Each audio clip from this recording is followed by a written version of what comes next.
Assalamualaikum warahmatullahi wabarakatuh. Di sini kami dari kelompok 1 ingin mempresentasikan mata kuliah Manajemen Sumber Daya Manusia dengan judul Analisis Pekerjaan dan Perencanaan Pegawai. Sebelumnya izinkan kami terlebih dahulu untuk memperkenalkan diri kami. Perkenalkan, nama saya Wulansari Maulidia dengan NIM 210131600891.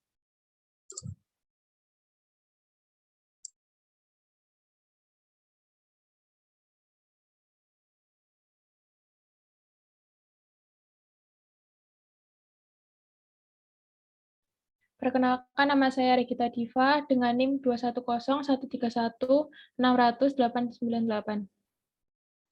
Perkenalkan, nama saya Siti Putri Aprilia dengan NIM 21013160909. Perkenalkan, nama saya Ferdi Septianto Cahyo dengan NIM 2101316000902.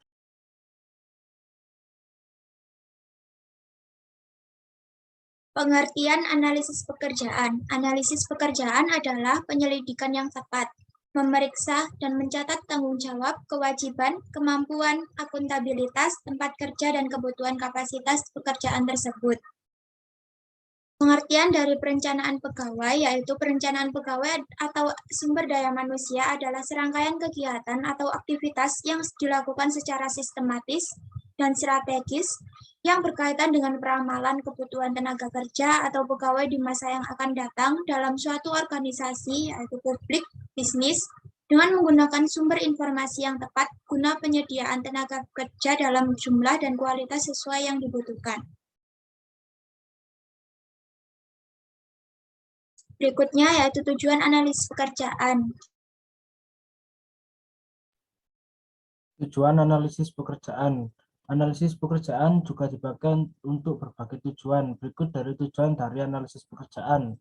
Yang pertama, job description. Yang kedua, job classification. Yang ketiga, job evaluation. Yang keempat, job design structuring.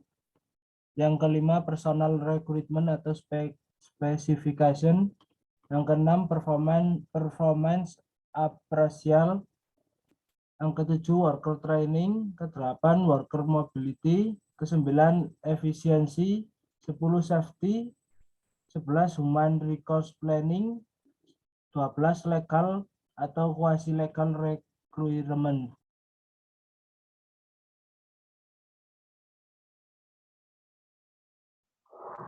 Selanjutnya yaitu pentingnya analisis pekerjaan. Dalam analisis pekerjaan, sangat dibutuhkan analisis pekerjaan. Ketika kita melakukan suatu kegiatan tersebut, maka hasil dari suatu pekerjaan akan maksimal. Jika tidak, maka mendapatkan hasil yang minim dan dapat merugikan sekitarnya. Menurut Haidar Nawawi, ada beberapa nilai dalam menganalisis pekerjaan. Yang pertama yaitu perencanaan dan pengadaan pegawai. Yang kedua, rekrutmen dan seleksi. Yang ketiga, orientasi dan pelatihan. Yang keempat, pengembangan karir. Yang kelima, pengaturan kompensasi. Yang keenam, penilaian karya. Yang ketujuh, konseling.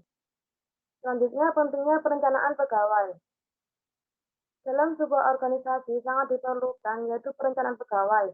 Alasan yang mendukung dilakukannya kegiatan perencanaan pegawai yaitu kebutuhan pegawai akan terpenuhi dan meningkatkan efektivitas dan efisiensi dalam organisasi.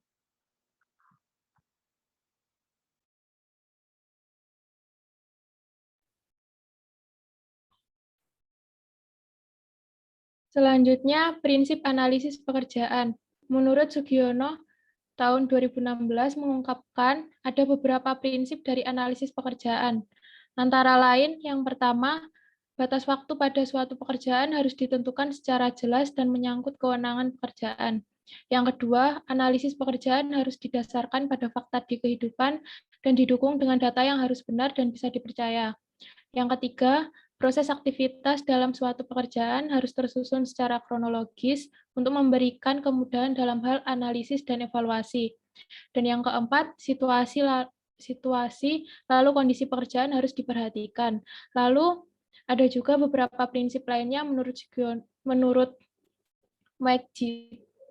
Moekijat tahun 1999. Yang pertama, dalam analisis pekerjaan harus memberikan seluruh fakta penting yang terdapat hubungannya dengan pekerjaan. Lalu yang kedua, dalam analisis pekerjaan harus terdapat fakta yang diperlukan untuk berbagai macam tujuan. Yang ketiga, dalam analisis pekerjaan dibutuhkan keseringan peninjauan kembali dan jika perlu harus diperbaiki. Yang keempat, dalam analisis pekerjaan harus dapat menunjukkan unsur yang paling penting. Dan yang kelima, dalam analisis pekerjaan harus bisa memberikan suatu informasi yang teliti dan bisa dipercaya.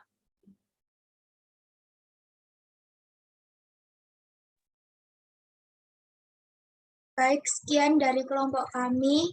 Bila ada kurang mohon dimaafkan. Wassalamualaikum warahmatullahi wabarakatuh.